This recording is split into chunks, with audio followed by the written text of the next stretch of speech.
Is it possible? Sa tahimik na bahagi ng Romania, may isang lalaking tinamaan ng di pangkaraniwang sakit.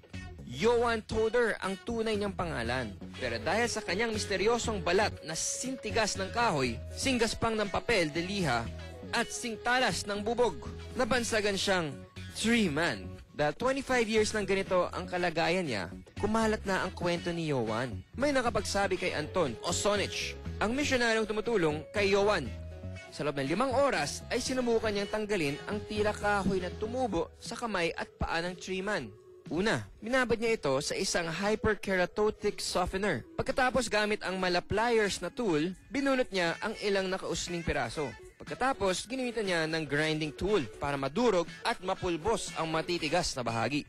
May magagawa pa kaya para kay Tree Man? Saan makakahanap ng tulong si Anton? Si Dr. Anthony Gaspari ay kilalang world-leading expert pagdating sa mga kakaibang sakit. Ang growth sa kamay at paa ni Johan ay malalaking kulugo gawa ng human papilloma virus, ang leading cause ng cervical cancer sa mga babae. He has something seriously wrong with his immune system. His white blood cells don't function correctly, and that allows this wart virus to thrive. Dahil sa lumalaking interest sa kanyang kalagayan, pinagamot ng Romanian government si Johan sa isang malaking ospital ng kanilang bansa. Dito sa Pilipinas, may naging Tree Man na rin. Pero matapos ang kanyang operasyon, tumubo muli ang mga kulugo. Kaya sa kanyang marathon operation, hindi lang tinanggal ng mga doktor ang wart virus, kundi pinalitan din ang balat kung saan ito tumubo gamit ang skin grafts mula sa binti ni Johan. Pagkatapos ng 12 hours, muling nakita ni Johan ang kanyang mga kamay.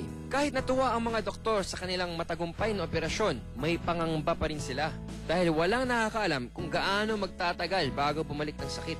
2 taon na mula nang siya ay maoperahan at wala pa ring bakas ng dati niyang kalagayan. Sa tulong ng medical science, nagkaroon ng bagong buhay ang dating Tree Man ng Romania. I believe. Susunod sa